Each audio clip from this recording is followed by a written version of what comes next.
భారత్ పై China మరో భారీ కుట్ర చేస్తోంది. ఎల్ఏసి దగ్గర డ్రాగన్ దేశం మరొక దుందుడుకు చర్యకు పాల్పడింది.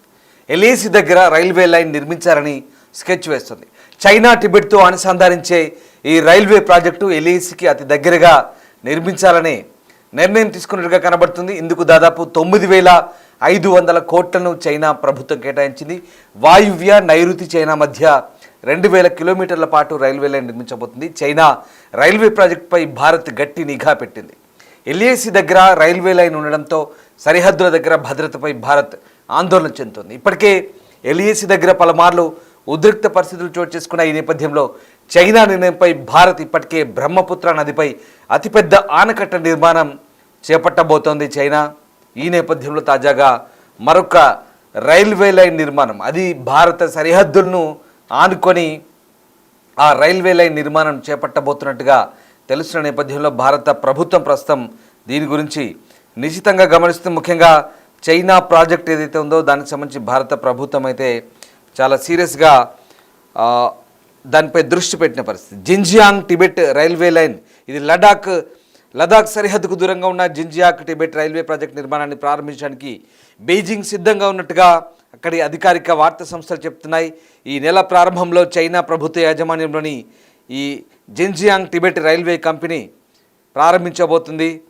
ఇక ఇది హోటాన్ టిబెట్లోని లాసాకు అనుసంధించే లైన్ నిర్మాణం, అలాగే దానికి పర్యవేక్షించే బాధ్యత కూడా కలిగి ఉన్నట్టుగా చెప్తున్నారు. సౌత్ చైనా మార్నింగ్ పోస్ట్, ఇది చైనాలోని అధికార ప్రభుత్వానికి అనుకూలంగా వివరించే మీడియా. సో దాని ప్రకారం దాదాపు 13.5 బిలియన్ల మూలధనంతో, $13.5 బిలియన్ల మూలధనంతో నమోదు చేయబడింది. అలాగే ఇది పూర్తిగా చైనా స్టేట్ రైల్వే గ్రూప్ యాజమాన్యంలో పనిచేస్తున్నట్టుగా చెప్తున్నారు. ఇక ఈ ప్రతిపాదిత మార్గం ఏదైతే ఉందో ప్రస్తుతం లాసా షిగాడ్సే లైన్ను హోటాన్ నుంచి షిగాడ్సే వరకు కొత్త దాంతో కలుపుతుంది. ఇది వాయువ్య అలాగే నైరుతి చైనాను కలిపే దాదాపు 2,000 కిలోమీటర్ల పొడవైన వ్యూహాత్మక మార్గంగా చెప్తున్నారు. ఒకవేళ అంటే ఇది వాస్తవానికి లైన్ ఆఫ్ యాక్చువల్ కంట్రోల్ అంటాం మనము. ఇండియా చైనా మధ్య సరిహద్దు అయినటువంటి line of actual control LAC సమీపంలో ఇది నడుస్తోంది. ఈ రైలు అంటే ఇది జిన్జియాంగ్ టిబెట్ మార్గంలో కొంత భాగం ఈ సరిహద్దు ప్రాంతంలో ఈ రైలు ప్రయాణిస్తుంది. సో దీంతో ఒక్కసారిగా భారత్ భద్రతకు సంబంధించి అయితే ఇది సవాళ్ళను విసిరే పరిస్థితి కనబడుతుంది. ఎందుకంటే ఆ ప్రాంతంలో చైనా పౌరులకు సంబంధించినటువంటి ఈ పబ్లిక్ ట్రాన్స్పోర్టేషన్ ఏదైతే ఉందో, అంటే ఈ రైల్వే మార్గం ఆ ప్రాంతానికి సరిహద్దుకు చాలా దగ్గరగా వెళ్తుంది.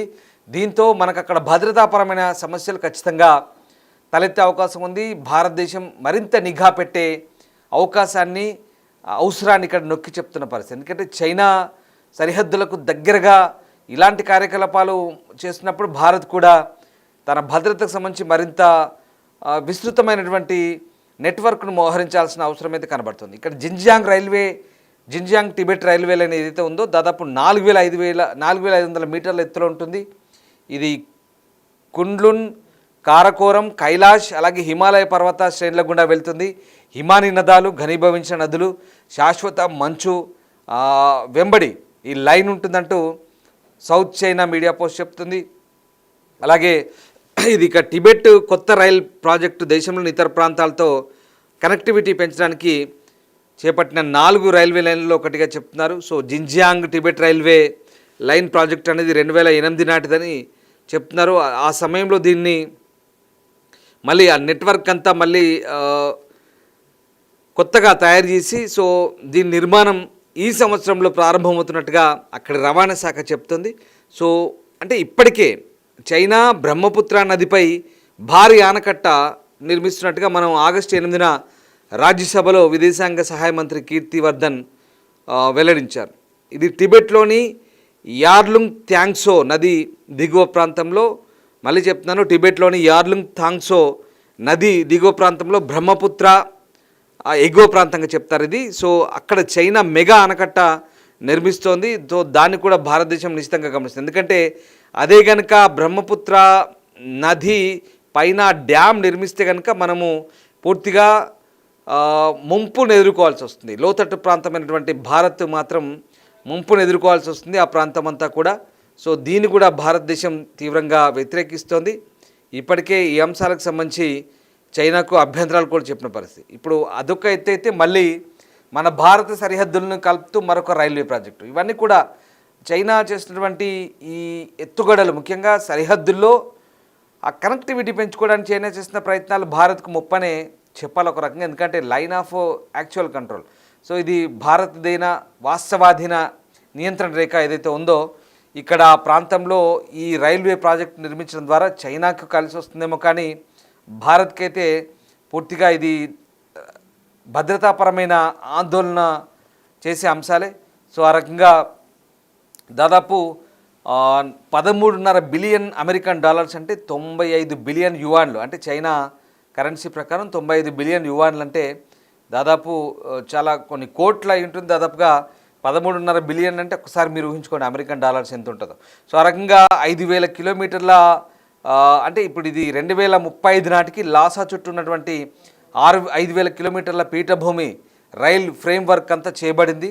సో ఇది చాలా ప్రిస్టేజియస్గా తీసుకుంటుంది చైనా. అంటే ఇది రెండు దేశాల మధ్య వాస్తవ సరిహద్దు అయినటువంటి చైనా భారత్ వాస్తవ నియంత్రణ రేఖకు దగ్గరగా వెళ్తాయి. సో చైనాలోని మిగిలిన ప్రాంతాల కంటే తక్కువ మౌలిక సదుపాయాలు కలిగిన సరిహద్దు ప్రాంతంలో దీనికి అంటే మనం రక్షణాత్మక ప్రాముఖ్యత, అంటే వాళ్లకు సేఫ్, ఇది మనకు చాలా అన్సేఫ్. ఎందుకంటే మనము ఒక రకంగా వాళ్ళు ఆ ట్రాన్స్పోర్టేషన్కి వాళ్ళకు సరిహద్దులో రేపు వాళ్ళు ఏం చేయదలుచుకున్నా దాన్ని వినియోగించుకుంటారు. ఆ సరిహద్దు నియంత్రణ వాస్తవాధీన రేఖ వెంబడి, ఏదైతే వాస్తవ నియంత్రణ రేఖ వెంబడి లైన్ ఆఫ్ యాక్చువల్ కంట్రోల్ వెంబడి వాళ్ళకి అది అనుకూలంగా అన్ని రకాలుగా ఉంటుంది. రేపు వాళ్ళకి ఏదైనా మోహరించడానికి అనుకూలంగా ఉండే పరిస్థితి. కానీ మనకిది భద్రతాపరంగా మనకు ఇబ్బందికరమైన పరిస్థితి. సో ఆ రకంగా అంటే టిబెట్ను చైనాను మిగతా ప్రాంతాలతో అనుసంధించాలనే చైనా నెట్వర్క్లో భాగంగా వాళ్ళు చెప్తున్నారు. ఇది వాయువ్య నైరుతి చైనా మధ్య 2,000 కిలోమీటర్ల ప్రాంతాన్ని కలుపుతుంది.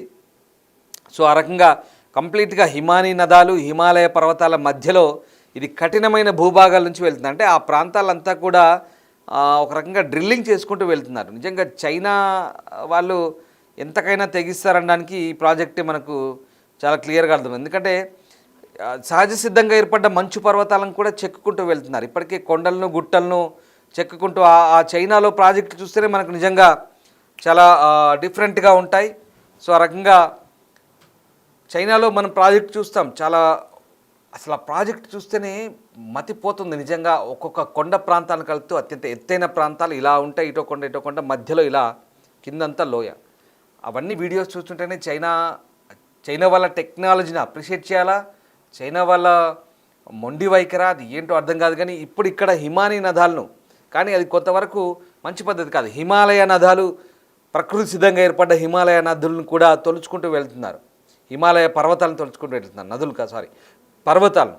సో ఆ ప్రాంతంలో అట్లా తొలుచుకుంటూ వెళ్తున్న క్రమంలో హిమానీ నదాలు సహజ సిద్ధంగా శాశ్వతంగా ఉండే హిమాలయ పర్వత శ్రేణులు కూడా దెబ్బతినే అవకాశం ఉంది. ప్రకృతి పరంగా కొంత ప్రకృతి సమతుల్యత దెబ్బతినే ఛాన్సెస్ ఉన్నాయి. ఎందుకంటే కొంతవరకు గ్లేషియర్స్ టైప్లో ఉంటాయి అక్కడ. అవన్నీ కూడా భవిష్యత్తులో ఈ ట్రైన్స్ వెళ్ళడము, దానివల్ల కొంత ప్రకంపనలు ఉంటాయి, కాలుష్యం ఉంటుంది, ఏదైనా ఉండొచ్చు. సో హిమాలయ నదాలు కూడా కలుషితమయ్యే ఛాన్సెస్ ఉండొచ్చు మేబీ. సో ఆ రకంగా అయినప్పటికీ కూడా చైనీయుల మొండి వైఖరి ఆ ప్రాంతాన్ని అంతా కూడా తొలుచుకుంటూ వెళ్తున్నారు. టిబెట్ చైనా వాయువ్య నైరుతి చైనాను కలిపే ప్రాజెక్ట్ ఇది. సో 2,000 కిలోమీటర్లుగా చెప్తున్నారు. ఇది ఒక ధమని టైపు అన్నమాట. సో ఆ రకంగా ఈ ఒక కారిడార్ని ఏర్పాటు చేస్తున్నారు. సో ఓవరాల్గా ఇక్కడ మనకి ఏంటంటే ఇప్పుడు టిబెట్ ప్రాంతంలోని హైస్పీడ్ రైల్ నెట్వర్క్ ఇప్పటికే భారత్లోని అరుణాచల్ ప్రదేశ్ సరిహద్దుకు దగ్గరగా ఉంది. టిబెట్లో చైనా మౌలిక సదుపాయాలు పెంచడంపై కూడా అమెరికా ఒక కన్నేసి ఉంచింది. అంటే ఇక్కడ మనం ఏంటంటే ఓవరాల్గా ఇప్పుడు వివాదాస్పద అక్సాయ్ చిన్ ప్రాంతం గుండా వెళ్ళే జిన్జియాంగ్ టిబెట్ హైవేపై ఇతర మౌలిక సదుపాయ ప్రాజెక్టుతో పాటు రైలు మార్గం భారతదేశంలో ఖచ్చితంగా టెన్షన్స్ పెంచే ప్రాజెక్ట్ ఇది. ఎందుకంటే చారిత్రక ఒప్పందాల ఆధారంగా భారతదేశం తన భూభాగంలో భావించే ఈ అక్సాయ్ చిన్ 1962 చైనా భారత్ యుద్ధంలో ఒక ప్రధాన ఘర్షణాత్మక ప్రదేశం. ఎల్ఏసి సమీపంలో మౌలిక సదుపాయాల అభివృద్ధి ప్రాంతంలో చైనా రక్షణ సామర్థ్యాలను పెంచడానికి భావిస్తున్నారు. దీన్ని భారతదేశం చాలా ఖచ్చితంగా వ్యతిరేకించే పరిస్థితి. నేను అదే చెప్తాను మొదటి నుంచి కూడా. మనకు రక్షణ పరంగా ముప్పు కలిగించే అంశం, వాళ్ళకు రక్షణ పరంగా కలిగొచ్చే అంశం, ఎందుకంటే కలిసి వచ్చే అంశం. ఎందుకంటే వాళ్లకు ఒకవేళ వాళ్ళ సైనికుల్ని మోహరించాలన్నా, యుద్ధ సామాగ్రిని మోహరించాలన్నా క్షణాల్లో వాళ్ళ హై స్పీడ్ రైల్స్ వచ్చేస్తాయి, మోహరించిపోతారు. ఇక్కడ అక్సాయ్ చిన్ అనేది మనకు చాలా కీలకమైన ప్రాంతం. వాస్తవానికి అక్సాయ్ చిన్ మన భూభాగమే అని మనం చెప్పుకుంటాం, కానీ చైనా వాళ్ళు ఆక్రమించి అది తమ ప్రాంతంగా ప్రకటించుకున్నారు 1962 నుంచి. ఇప్పుడు అది వివాదాస్పద ప్రాంతంగానే ఉంది. ఇప్పుడు అది ఇంకా ఎవరికీ పూర్తి స్థాయిలో చెందని ప్రాంతంగానే ఉంది. అదంతా కూడా అరుణాచల్ ప్రదేశ్లోని భారత భూభాగం, కానీ దాన్ని LAC line of actual control అంటారు. సో వాస్తవ నియంత్రణ రేఖ వెంబడి అది కొనసాగుతుంది. ఇప్పటికే అరుణాచల్ ప్రదేశ్కు దగ్గరగా ఈ ప్రాజెక్ట్ నిర్మితమవుతుంది కాబట్టి రక్షణ పరంగా మనకు చాలా సవాళ్ళు ఉంటాయి. సో దీన్ని భారత ప్రభుత్వం గమనిస్తుంది, అమెరికా కూడా గమనిస్తుంది. ఏదేమైనా చైనా తెగింపు ఎక్కడికంటే ఇదంతా కుట్ర, చైనీలు చేస్తున్న కుట్రలు మామూలు కావు. ఎక్కడికక్కడ కారిడార్లు నిర్మిస్తారు. పాకిస్తాన్లో కూడా గ్వదర్ ఎయిర్పోర్ట్లో కూడా అదే పరిస్థితి. కంప్లీట్గా ఒక కారిడార్ ఏర్పాటు చేశారు.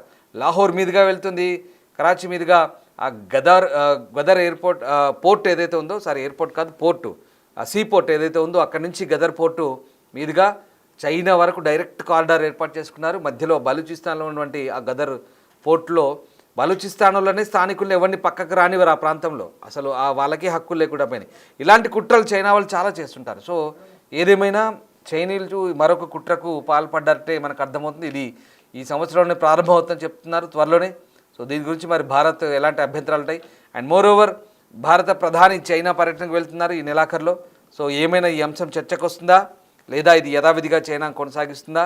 సో సరిహద్దు ఉద్రిక్తలకు సంబంధించి భారత్ చైనా ఇప్పుడు చైనా పర్యటనకు ప్రధాని వెళ్తున్నారు కాబట్టి ఈ నెలాఖరులో మరి వాణిజ్య అంశాలతో పాటు, టారిఫ్ల అంశాలతో పాటు, ముఖ్యంగా చైనా భారత్ సరిహద్దు అంశాలు ఎప్పుడు వెళ్తున్నాడు మోదీ ఈ నెలాఖరులో? ఎందుకు దీనికి ఇంత ఇంపార్టెన్స్ ఉందంటే, మనము గల్వాన్ లోయలో జరిగిన ఘటన, మన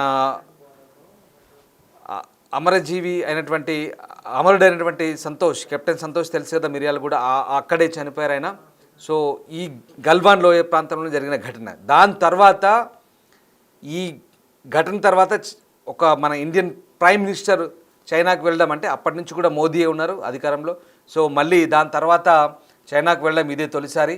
సో ఆ రకంగా ఇది ఉద్రిక్తతల తర్వాత చేస్తున్న మొదటి పర్యటన. అండ్ ఎందుకు చెప్తున్నాను ఇవన్నీ అంటే, ఎందుకు గుర్తు చేస్తున్నానంటే, ఇప్పుడు ఈ సరిహద్దు అంశాలన్నీ కూడా చర్చకు వస్తాయా, భద్రతాపరమైన అంశాలు వస్తాయా, మన అభ్యంతరాలన్నీ మనం వాళ్ళకి చెప్తామా, మరి వాళ్ళు పెడచెవిన పెడతారా, వింటారా, సానుకూలంగా ఉంటుందా పరిస్థితి ఏంటనేది మనం ఎలాంటి నిర్ణయాలు తీసుకోబోతాం అనేది ఒక రకంగా ఆసక్తికరంగా ఉంది.